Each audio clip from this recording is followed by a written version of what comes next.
আসসালামু আলাইকুম। আমি শারমিন আক্তার চট্টগ্রাম থেকে বলছি। আশা করছি আপনারা সবাই ভালো আছেন। প্রতিদিন আমার ইনবক্সে আমার ভুক্তভোগী আমানতকারী ভাই বোনরা অনেক ধরনের দুশ্চিন্তাগ্রস্ত মেসেজ আমাকে দিয়ে থাকেন।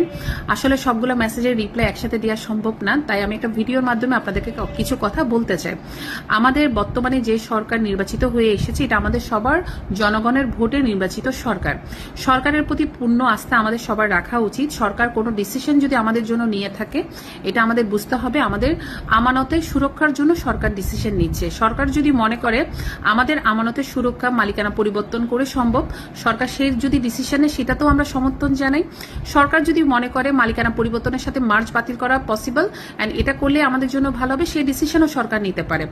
আমি শারমিন আক্তার, আমি এটা বলতে চাই সরকারকে আমরা পূর্ণ আস্থা জানাই, কিন্তু সরকারকে আমরা এটা বলতে চাই, আমরা চাই আমাদের হেয়ার কাটের যে জুলুম একটা শব্দ আমাদের উপরে আরোপ করা হয়েছে, সেটা যেন বাতিল ঘোষণা করে, আমাদের লেনদেন স্বাভাবিক করে।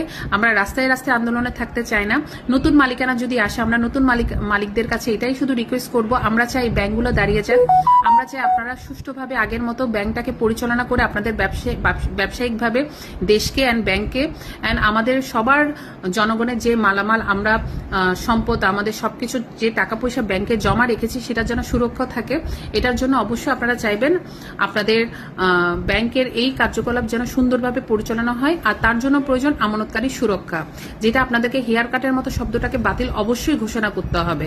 যতদিন পর্যন্ত হেয়ার কাট বাতিল হবে না, আমাদের এই আন্দোলন চলবে। আমরা ব্যাংকের বিরুদ্ধে না, আমরা সরকারের বিরুদ্ধে না, আমরা শুধু আমাদের দাবিটা সরকারকে জানাতে চাই।